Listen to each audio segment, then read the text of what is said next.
So hello po mga ka-farmers. So welcome po ulit dito sa ating channel. So mahigit 1 week po ako mga ka-farmers na wala dito sa pagbablog sa aking talungan dahil nga po nagkasakit po ako mga ka-farmers, no. Nagkaroon po ako ng chikungunya virus.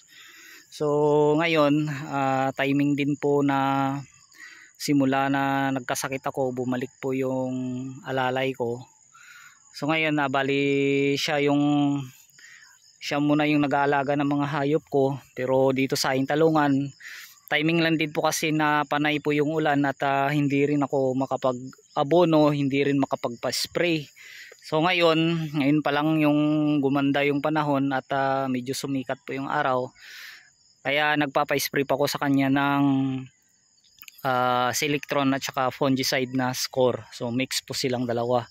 So 2 weeks din po itong walang apply na abono, kaya ganito po yung itsura niya at talagang walang bunga. So may mga kaunti-unting mga bulaklak. Tapos muli ulit tayo magpapa-recover dito mga ka-farmers, no. Baka aabutin na naman tayo dito ng 2 weeks bago ulit makapag-harvest ng maganda.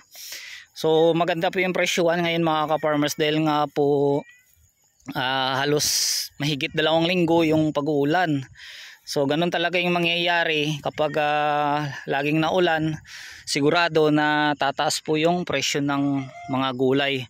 So ito naman po yung aking sili na halos napuno po ng Anthracnose or Lapnose yung kanyang mga bunga. Tapos kakaunti lang po yung nakukuhang maganda yung bunga. Sim din po sa aking labuyo, halos pulat ng kanyang mga bunga ay nagkaroon po ng Anthracnose dahil po hindi po na-sprayan ng fungicide. So ganun talaga kapag nagkasakit tayo mga ka-farmers, sigurado yung gulay natin nagkakasakit din. So ayan, nagsisimula na po yung kasama ko sa pag-spray. So yan lang po muna yung paunang spray ngayong umaga, Selectron at saka fungicide na Score.